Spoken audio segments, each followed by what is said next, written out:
record this session. Fabulous. Thank you for attending today. I do apologize for last week. I went away and the signal was very poor, so a bit unexpected. But anyway, it wasn't a good start to the next series. We're discussing Buddhist rituals, okay?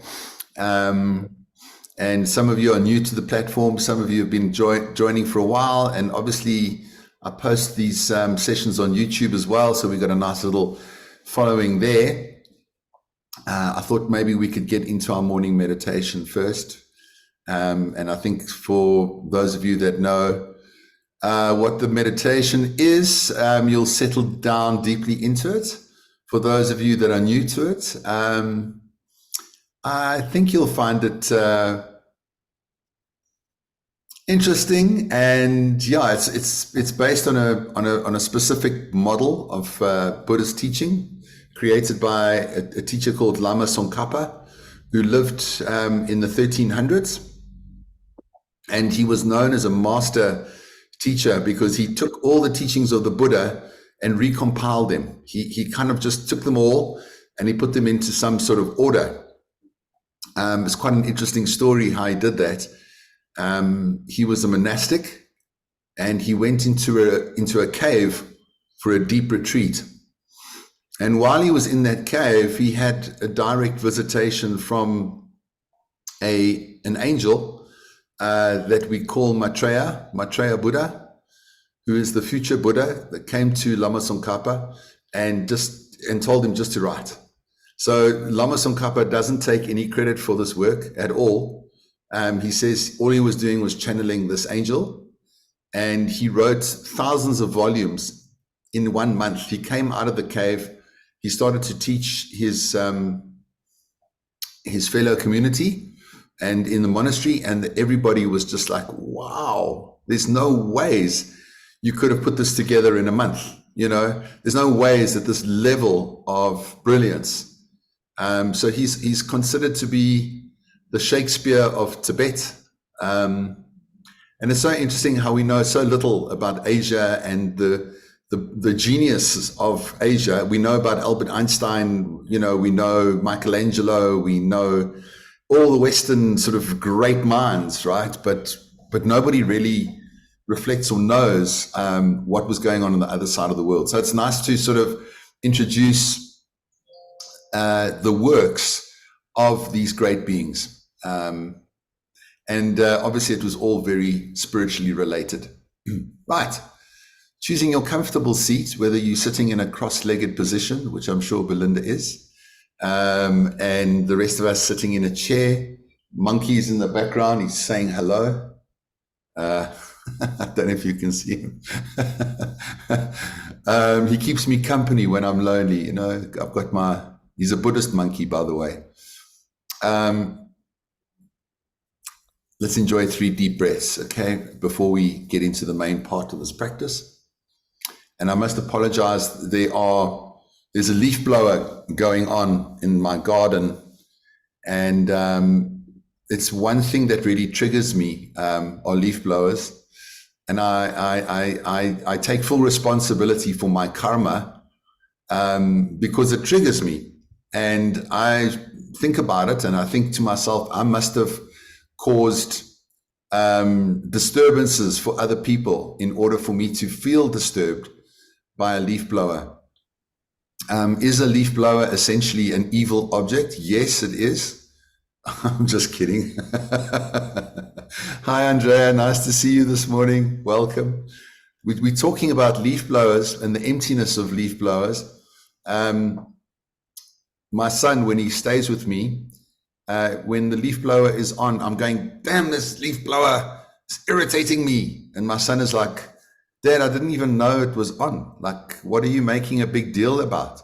So he has the karma to experience the same sound, but not get upset about it. You see, that's interesting. I have the karma to experience that sound and get irritated. So is there a problem with the leaf blower? No, it's empty. You know, some people, when they get their leaf blower, I have a friend who who says his father loves the leaf blower and spends 5 hours a day leaf blowing in the garden. Like, how can you spend that amount of time leaf blowing? You know, it's a bit of a fetish with a leaf blower. But anyway, he thinks it's blissful, right? He gets that leaf blower out and he probably goes into a trance and loves it, right? And I think it's the worst invention because it's noise pollution. So is it noise pollution or is it not, right? That is my thing. I realize that's my thing. Willem, dogs barking, that's my spiritual test. I hear you. I agree. I also have noisy dogs. And I think when my practice has been now to purify that karma. So when the leaf blower is going or the dogs are barking next door, I stop and I feel the irritation.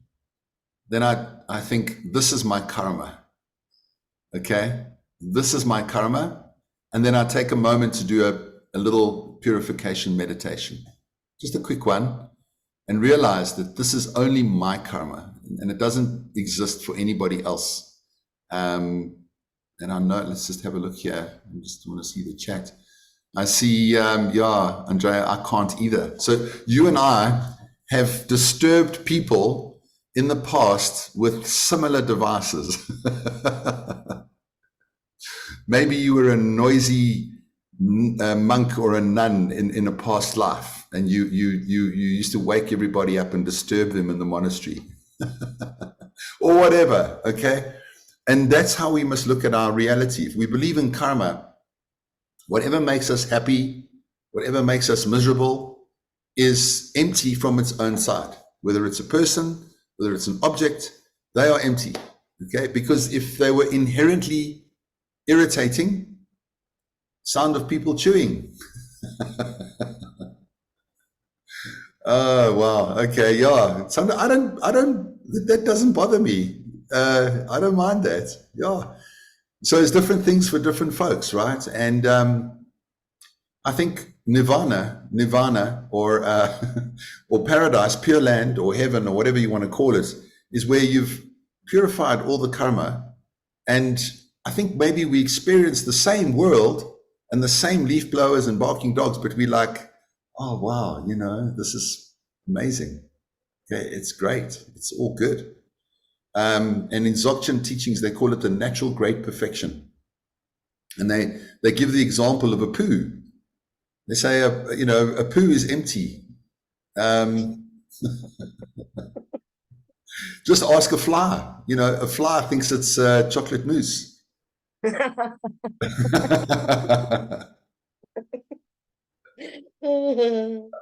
Yeah, it is. A poo is empty, right? Because if a poo was inherently disgusting from its own side, flies would not gravitate towards it and sit on it.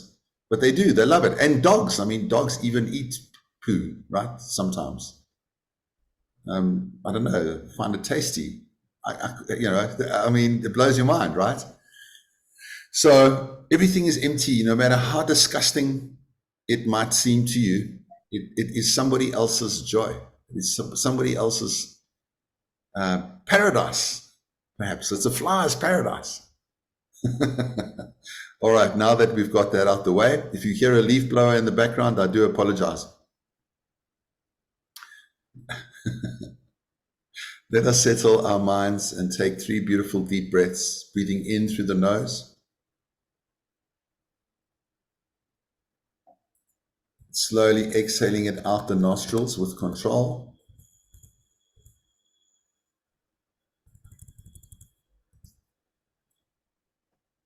Once again, breathing in through the nose, feeling a relaxing and a settling and a softening. Slowly breathing it out the nostrils. And the more peace that we cultivate, the more peace that we will have in our lives. Breathing in again. Every breath, I cultivate peace. Opening the mouth and gently sigh the breath out.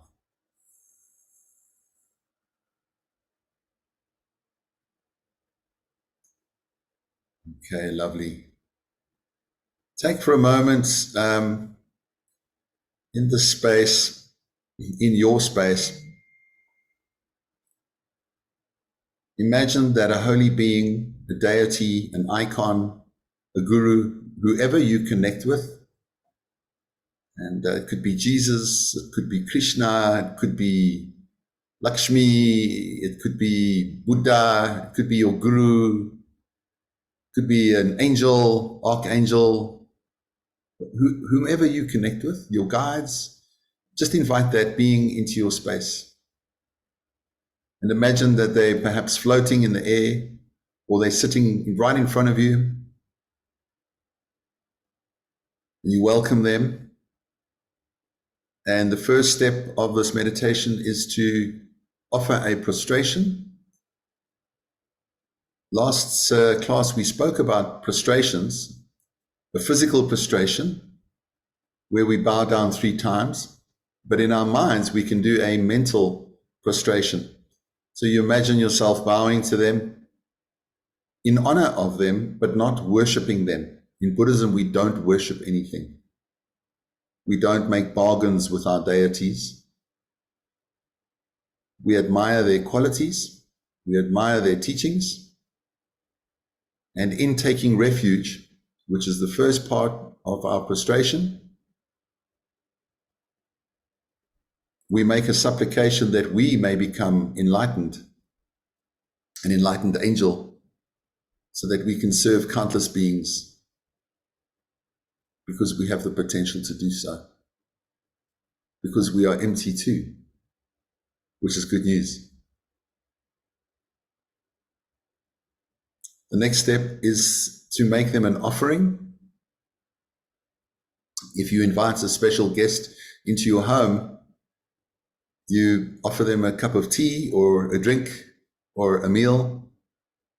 And with this holy being, we do the same. So you can imagine offering them maybe your favorite dish, your best cup of tea. You might offer them flowers, incense, candles.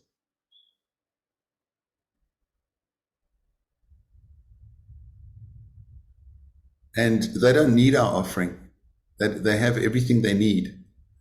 They are beyond the material world. So an offering is really for our sake, to strengthen our karmic connection with our spiritual guide.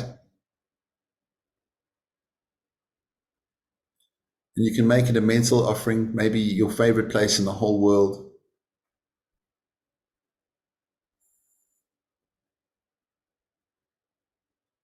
Make an offering of your daily practice, your study.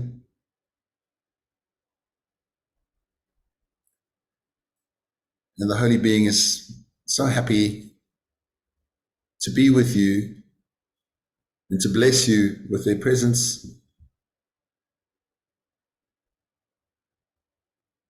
We then, the third step, purify our negative karmas. So we think, in the last week, have there been certain things that we've said or done or thought that are not beneficial to our well-being and have planted negative karmas?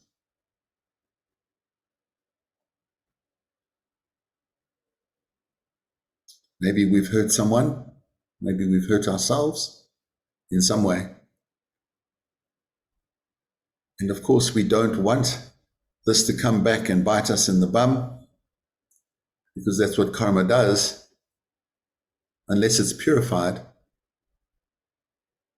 So we think of those moments, those thoughts, those actions, those words, and we feel a sense of regret. And we apply the 4 powers of purification. A sense of regret. Oh, that was silly of me. And this is very different to feeling guilt, because regret, we can just let it go and not carry it around with us.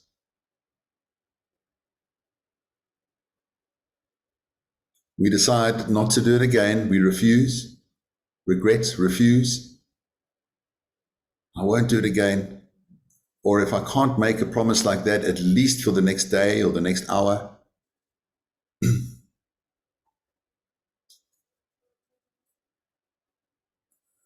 And then we take refuge once again in the holy being that's with us. Please help me purify my negative karma. through your guidance and your strength and your power.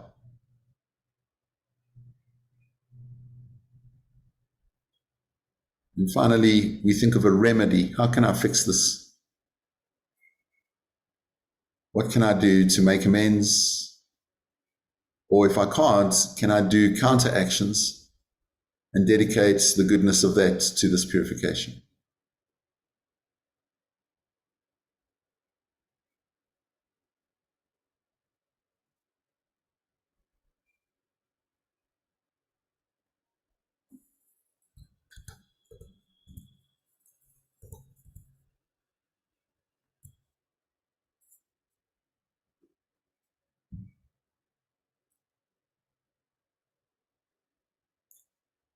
The fourth limb of this prayer is rejoicing. Your holy being has purified you. Maybe you can imagine that their light is just moving through you and around you, cleansing you. And all the darkness leaves your body from your pores, from your openings, and down into the earth, disappears. And now you are filled with radiant light of purification.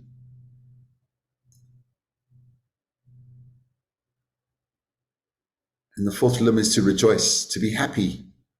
And now think of goodness, the things you've done in the last week that have brought joy and happiness to others and yourself, in your words and your thoughts, your actions, beneficial actions that have planted good karmas that will come back as joy and happiness for yourself.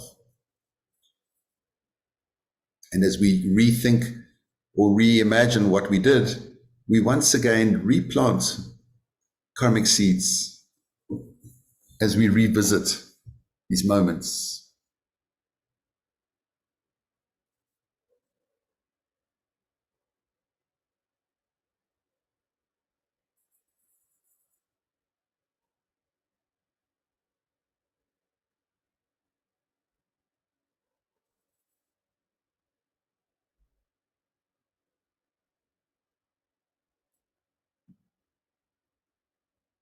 Even just attending Dharma class is one of these moments.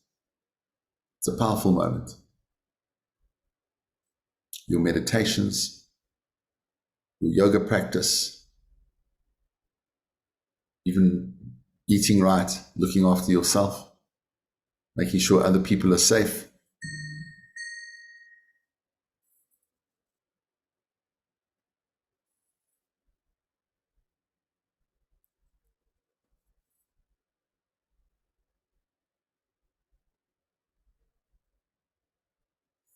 We move now to the fifth limb of this meditation, where we make a request to the holy being we've invited to please stay in our lives. May I be mindful of your presence throughout the day, through my life. Please stay.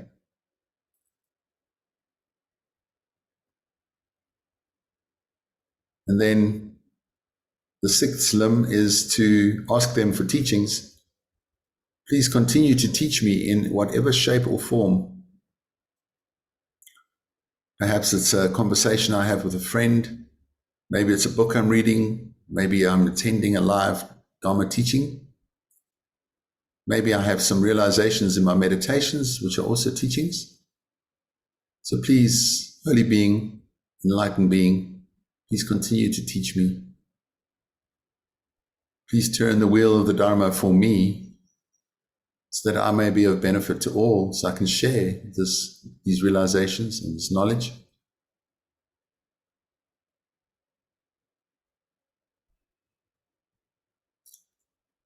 And with that, the holy being that you've invited today is joyful,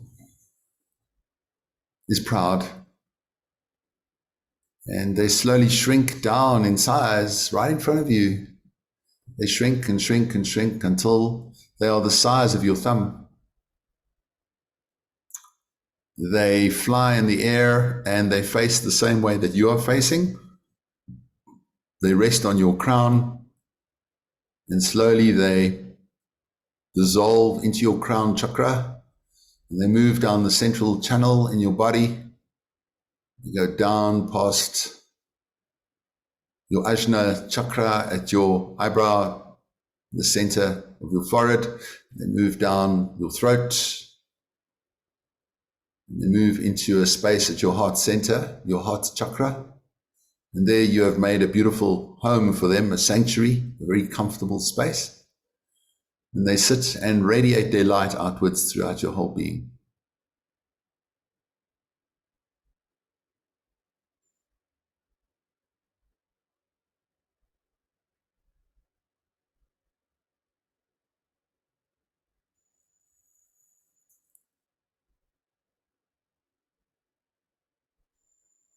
We dissolve the visualization.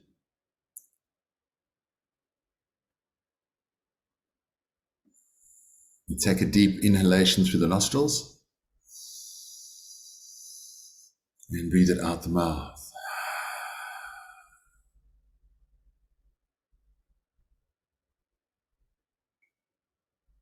Okay.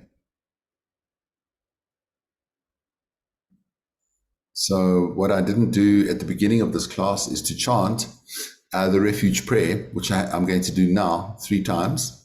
You might know it. If you don't worry.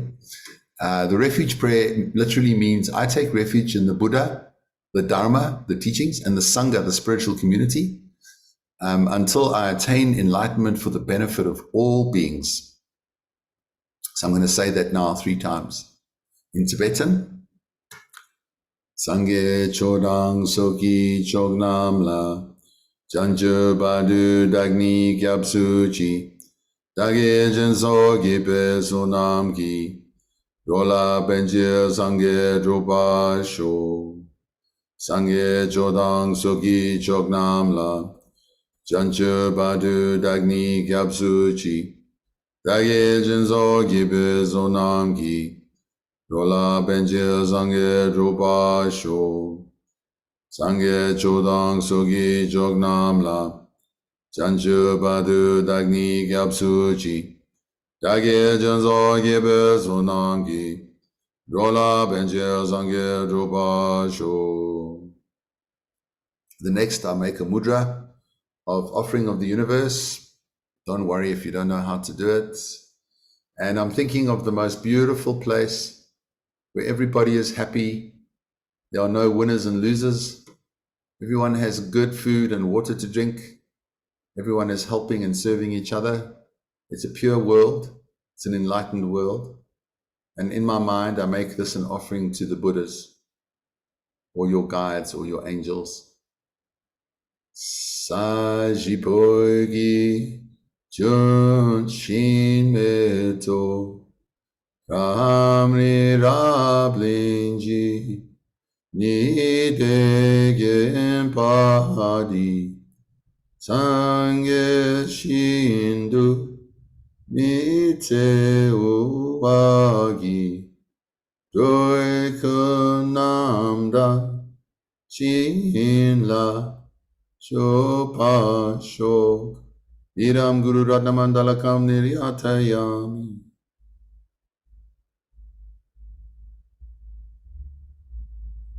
Okay, thank you for doing that. We're just planting really big seeds, right?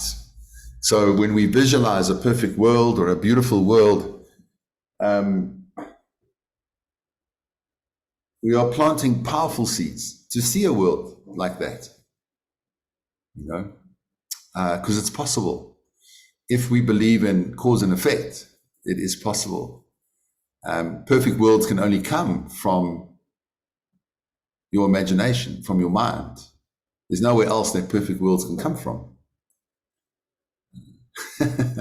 So, welcome everybody. Nice to see you all. We're continuing our exploration into the first part of the prayer, the refuge and prostrations, which we did when we invited that holy being. And Buddhists make a big deal of taking refuge. Okay? Taking refuge is not like hiding behind the Buddha and saying, help me, help me, help me. No, it's turning the mind away from worldly things and reminding ourselves of the spiritual life. So what do most people take refuge in when they're in times of trouble? Oh, I just remembered the Beatles song. In times of trouble, Mother Mary comes to me, speaking words of wisdom, let it be. I mean, that's a refuge right there, you know. And in my darkest hour, she is standing right in front of me, speaking words of wisdom, let it be. I mean, that's a beautiful refuge song, you know. Taking refuge in times of trouble to Mother Mary, right? Or whoever you connect with. But when the poo-poo hits the fan, what do we take refuge in? Netflix, alcohol, binging, chocolates, retail therapy. You know, these are all worldly things, right? And do they give us pleasure? Do they give us joy? Maybe a temporary, but as the fifth Karmapa said, and I'll say it again, I'm sure I've said it before because it's a very powerful analogy. It's like licking honey off a razor blade. Because whatever pleasure we get is spiced with pain. I think that's a song, isn't it? Red Hot Chili Peppers. I like pleasure spiced with pain. Yeah, music is my aeroplane. You know that song? Yeah. So every kind of pleasure, worldly pleasure that we have, has pain. And if anybody disagrees with me, please put your hand up and let's talk about it. Everything that you wish for and want has an element of suffering attached to it. You know, we spend our lives climbing the corporate ladder or trying to get the best job. And even think about it, like you become that CEO or the boss, and you're sitting there in your tower in your swivel chair, and then you start to wonder, who's going to knock me from my throne? You know, this can't last. Someone's going to come and beat me. And I hope to God that the Springboks win the rugby today. But I can tell you there's going to be so much pain if they lose, right?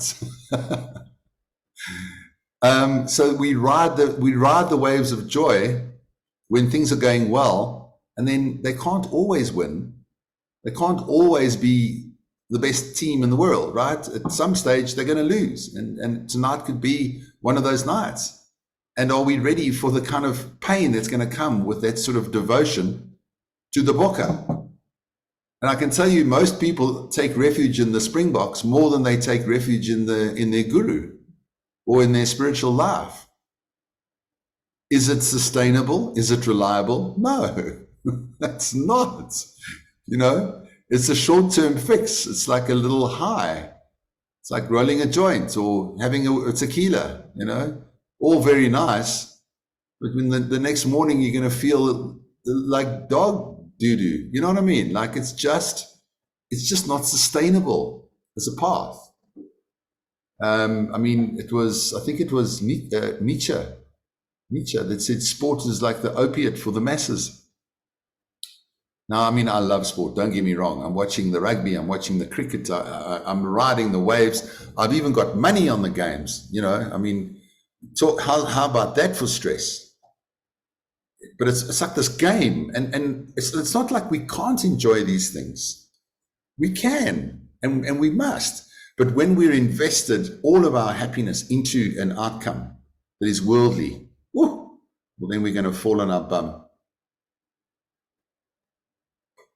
It's the same with family life. And when I lived in the temple for 3 years, the monks kept on encouraging me to take robes, to ordain, to turn my back on the worldly life, to not get married, to not have a child, to in a way let go of the family life. And I thought to myself, no, I enjoy the family life. So I got married, I had a kid, then divorce. Then I'm thinking, Maybe I should have become a monk. It would have been a lot less painful, right? But we buy into these things. We say, okay, I'm going to be in the world. I'm going to be with my family. I'm going to dedicate everything to my family. And then it fades and breaks apart and dissolves. Some of us have, on this call, have experienced massive loss, tremendous loss. And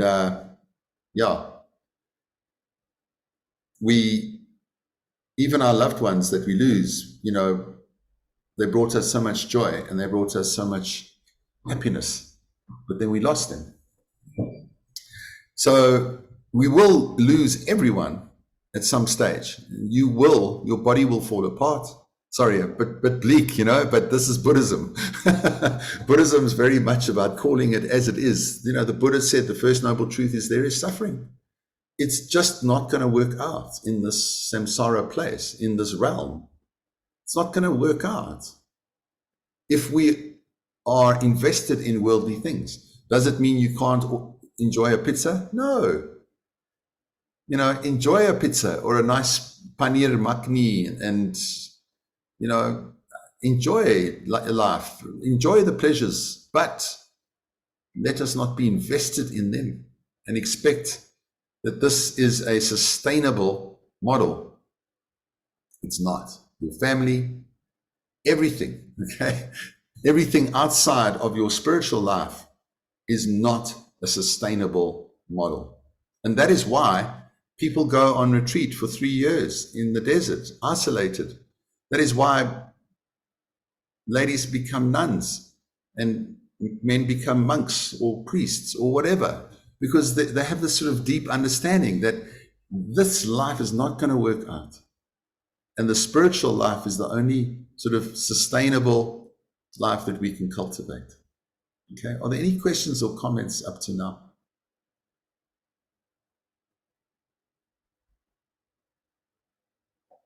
Okay, you good?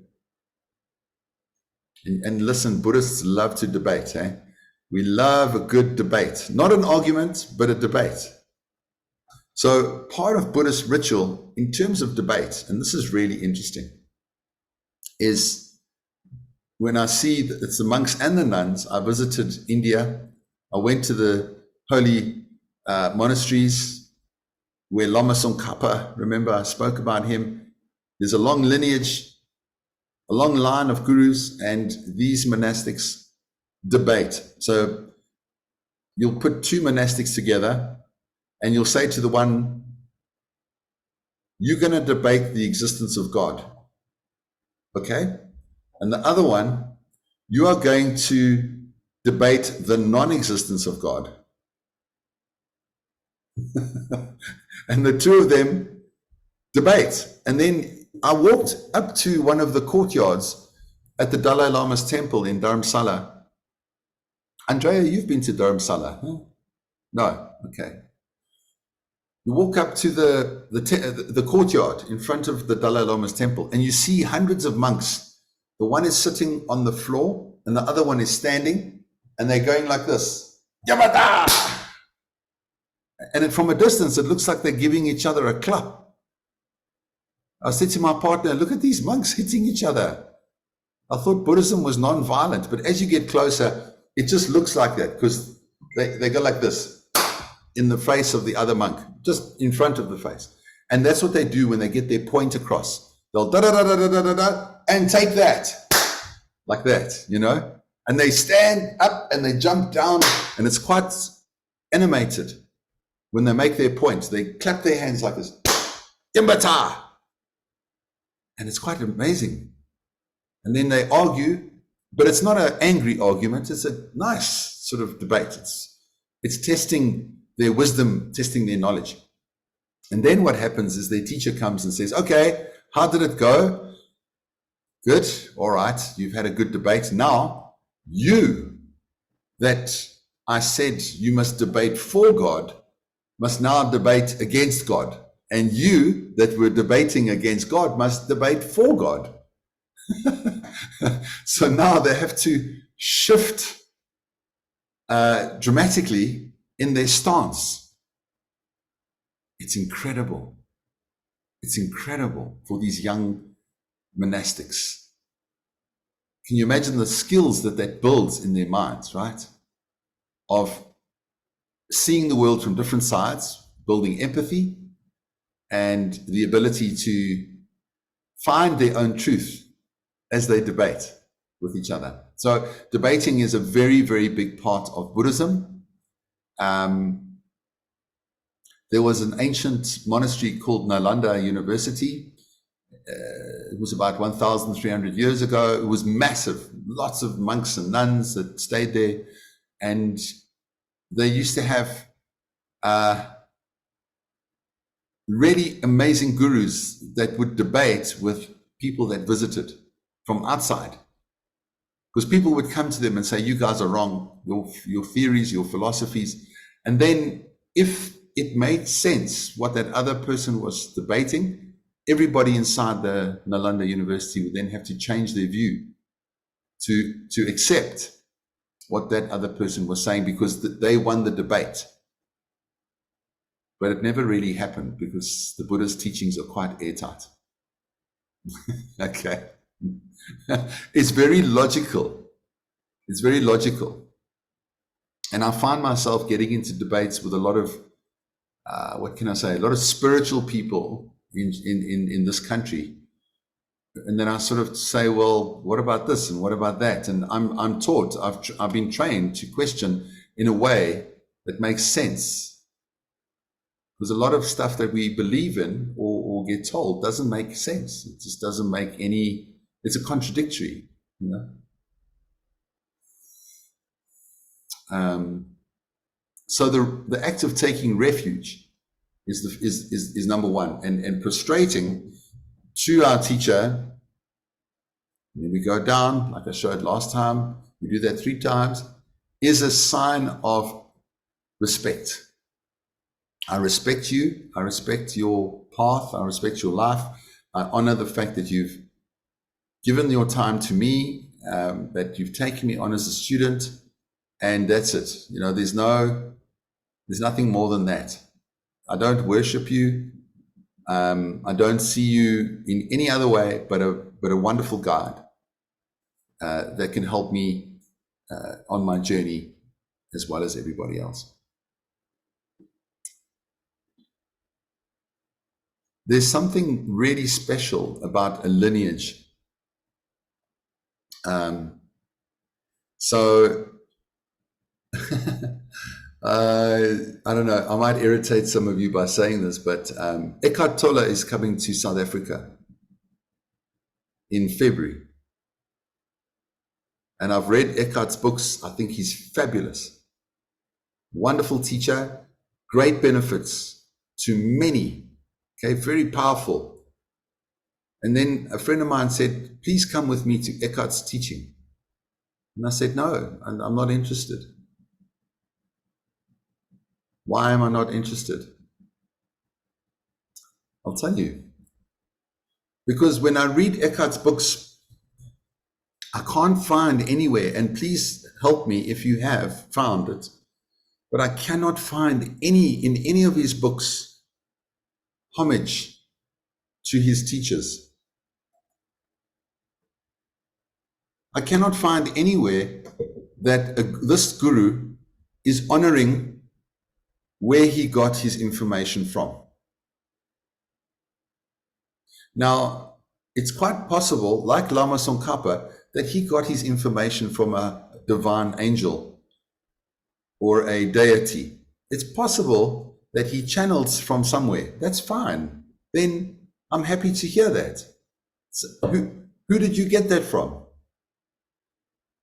And it's the same with Deepak Chopra. You know, I love Deepak. But when I read Deepak's books, there's no thanks to my guru, Sri Rama, you know, whoever. There's nothing like that. And then I look at these amazing best-selling authors and I think, why are they not honoring their lineage? Why? That is a fundamental problem for me. Sarita, you got your hand up? Mark, you're 100% right. I actually didn't think about that. Mhm. And now that you mention it, I also haven't come across that with Eckhart Tolle. And I'll be honest, I used to admire Deepak Chopra quite a bit, Yeah. but followed him because it just stopped resonating with me. I just didn't find that connection anymore. And I think it's probably almost a certain level of arrogance that was coming through, and it just Mm. didn't resonate. Yeah. Thanks, Sarita. I mean, if I can tell you, Deepak, one of my teachers, Eckhart Tolle, one of my teachers. Um, I can give you a long list of my teachers. Geshe Michael, my personal guru, Lama Sumati, um, Chamcho Rinpoche, Chokin Yima Rinpoche, His Holiness the Dalai Lama, Lama Kalsang, Geshe Pende, Geshe Sondu, Geshe Damcho, Lama Marut, Cindy Lee, Christy McNally. Yes, I have female gurus as well. Prashant, Eddie Pierce. I know them well because they're all in my meditation every morning. They're with me. I see them and I honor them. And their kindness is amazing. They say that your teacher is more kind to you than the Buddha. Why would your teacher be more kind to you than the Buddha? Here's a difficult question.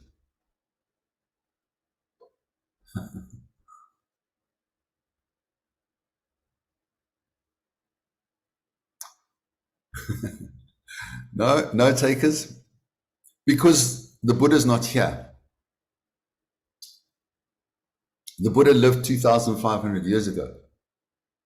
And the Buddha's still around, but they're not here. They're not teaching you directly. So that's why in the Buddhist tradition, they say your teacher is kinder because your teacher is the representation of the teachings.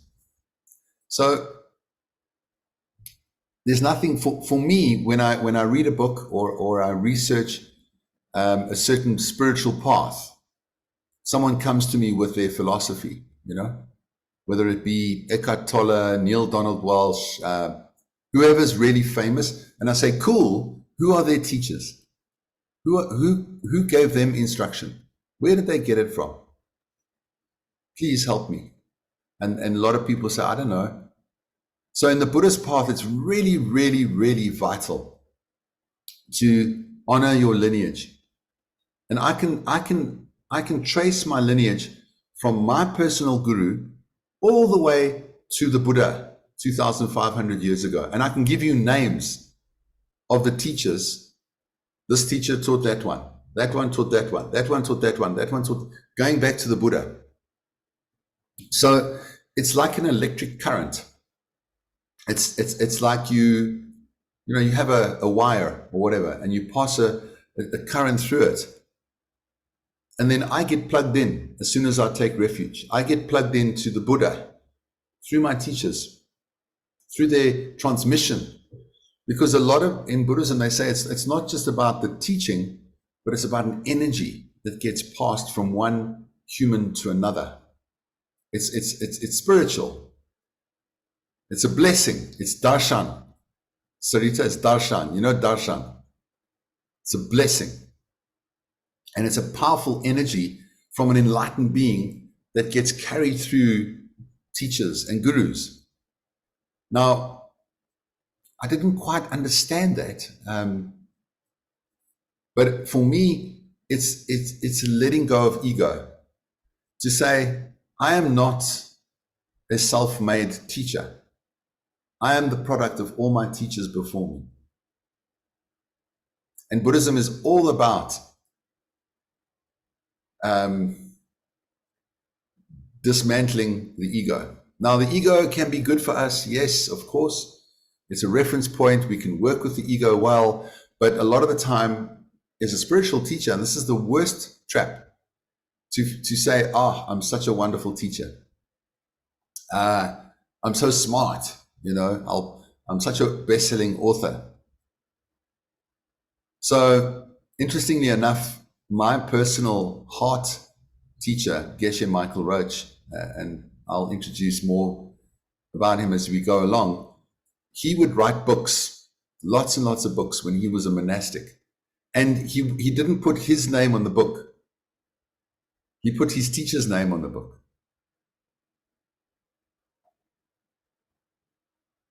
I love that. In fact, some of his later books that he wrote and became bestsellers, he put his students' names on those books, and his name very small in the corner. But the student's name was big. Isn't that beautiful? Yeah, I trust that. I do. I really trust that way.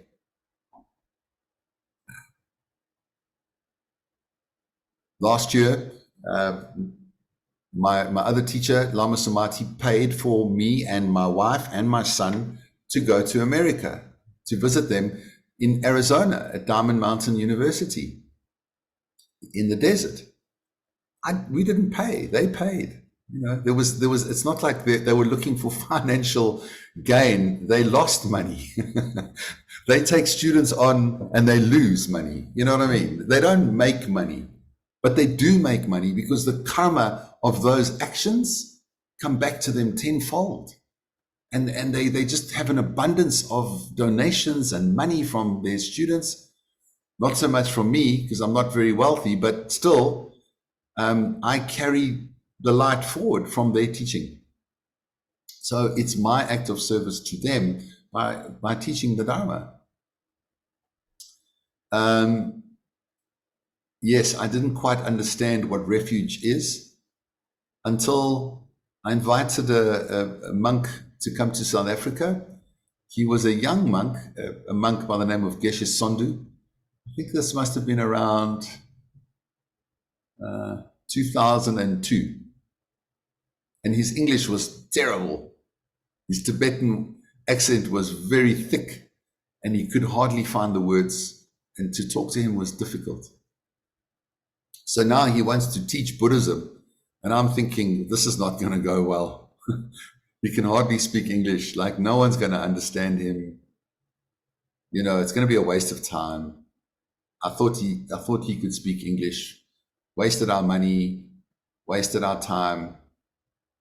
So the first teaching that Geshe Sondu did is he sat down and he did a very strong refuge. He prayed to the Buddhas. He said, I take refuge in the Buddha, the Dharma, the Sangha, so that I may attain enlightenment for the benefit of all beings. And he did that prayer 3 times and went into deep meditation. And we were all sitting there watching him. And then his eyes started to flutter open. And all of a sudden, the most dynamic and amazing English. It's like, where did that come from? You know? Perfect. Like almost 100%. And then after the teaching, I go to him and I say, Geshe, I didn't know you could speak English so well. Why did you change? How did you change? Then his English, he says back to me, terrible. He says, I don't know. Refuge. I take refuge.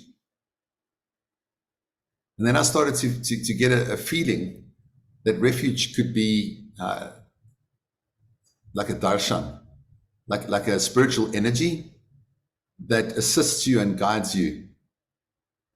And it's not just devotion. It's not just like, oh, I better do this to make the Buddha happy or Jesus happy or whatever, you know, or Mary or whatever, you know, Green Tara, Kali. Be careful. Don't be careful. Did you say Kali? Be careful of that one. Yeah. But you can channel that energy into your life. I mean, people, speaking of Kali, Sarita, you know Kali, right? Can you tell us one or two things about Kali? It's a very, Kali is a very feminine energy, but a very, very powerful energy. And we've just come through a very auspicious 9 days Wow. where, a lot of people go on pilgrimage to India or on retreats to various parts of India. But Mm. in these 9, they honor that feminine mother energy. And but it's also, how can I say, it's like your inner Shakti, your inner power Yeah. that you channel. And when you observe this period or any other period, but you channel that energy, it sometimes scares me. It's so powerful because I feel goosebumps just thinking about it. But yeah, I'll give you some like more detailed information in our next lesson, but really, really powerful energy. Yeah. Thank you. Thank you for sharing that. Kali is a wrathful, powerful energy. I think Sarita knows more about who she is than I do. In Buddhism, we have a similar type of deity called Vajra Yogini. And pictures of her are, you look at her and you think, if you're a Christian or some Muslim or something, you look at those pictures and you think, oh my God, these people are worshipping a demon. She's got fangs. She's got a severed head that she's holding. Her body is red. She's burning. She's burning with flames. Flames are emanating from her body, and she's completely naked in these ancient depictions or paintings. And it's like, what the hell are these people worshipping? She looks like a vampire on fire, right? And people devote themselves to Kali or meditate on Kali, then stuff really starts to happen. Like stuff gets real, right? Sometimes your life gets turned completely upside down, or sometimes you access her wrathful energy to make things happen, speak your truth, to create boundaries or whatever, or remove obstacles. So, and as Sarita said, these energies are within us. And it's not like they're coming from somewhere else. Okay. We have our inner Kali, we have inner Buddha. All of these energies are inherent within us. So the power of refuge and taking refuge in the spiritual path plugs you into, a lot of the time people drink alcohol and drink too much. And they wake up the next morning and you say, yes, you did this last night and you did that. And they say, I don't know, I don't remember.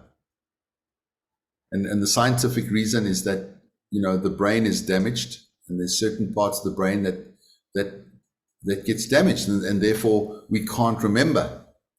But on a spiritual sense, a shaman will tell you when you drink these things, other entities come into you. I don't know if you believe that. I'm starting to entertain the idea because sometimes you feel as though I didn't say that. They said, yes, you said that last night. You did that. I don't remember. Were we possessed in those moments where we let our guard down and we opened ourselves up through medicine?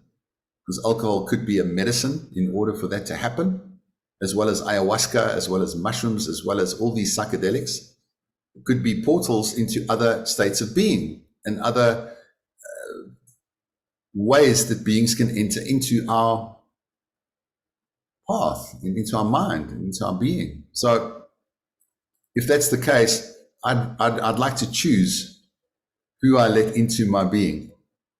I'd like to plug into a reliable source. And a reliable source to me is a lineage. Knowing that I can trust the lineage, knowing that those teachings have survived for centuries and they were not corrupted or changed in any way by ego, by a best-selling author and their view.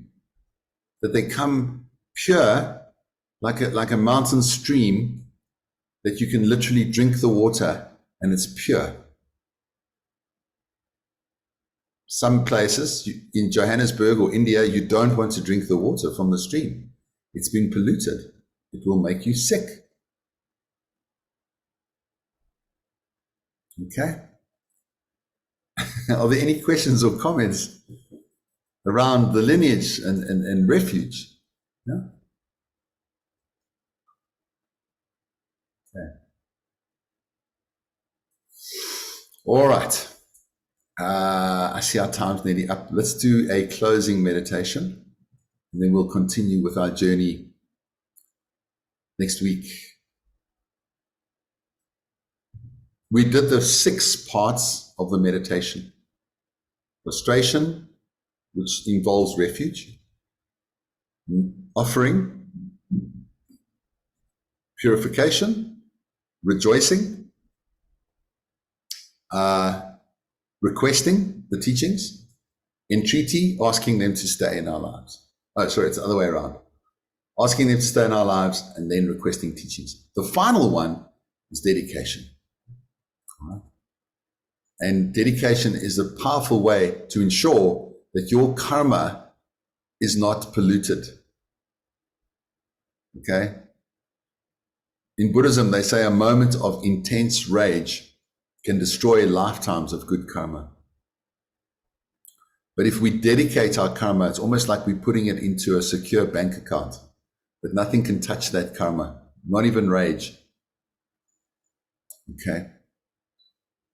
So, all right, let's take in a nice deep breath, breathing in. And slowly breathing it out the mouth.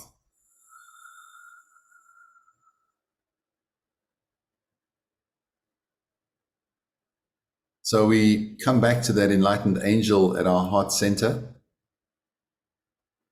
They are sitting there, happy with us for attending class and for meditating and for exploring powerful ideas of Buddhism. Even if it doesn't quite resonate with you, you are practicing open-mindedness and you have a willingness to be educated. This is a beautiful quality. It's a good energy. It's good karma. We make a dedication. May I become an enlightened angel for the benefit of all beings, no matter where they are in the universe, big, small, likable, unlikable, neutral. May I be a savior and a guide to all beings so that I can remove their suffering and give them happiness. And imagine a beautiful light shining from your heart center going out to the entire universe, giving every being exactly what they need and what they want.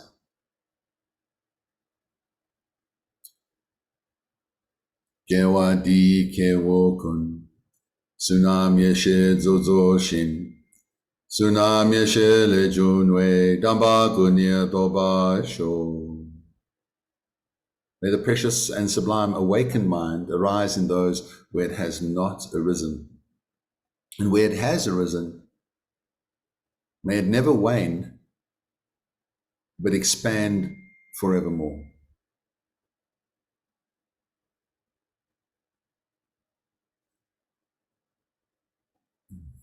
There we go. That's our class today, everyone. Thank you for joining. Wishing you a blessed day. I'm definitely taking my Buddhist beads to the rugby because I think my chanting actually makes us win. Oh, my word. No, just kidding. Maybe, I don't know. Look, if everything's my projection, then it could be true, right? How do I know? I don't know. So give it a try. If we win, then we know it's true. Thanks, Willem. You'll make that known on social media that Mark's chanting won the World Cup. Absolutely. Thank you. That's yeah. The full meditation helps. I'm sure we're channeling all our energy to them. yeah. But sadly, there'll be a loser, and that's not the reality that I want to see in my Buddha paradise. I don't want to see losers. I want us all to be winners, you know. That's that, and celebrate like everyone's winning, right? Yeah. All right, dear friends, thank you for attending. We'll see you next week. Namaste. Thanks Thank so you, Mark. much. Namaste.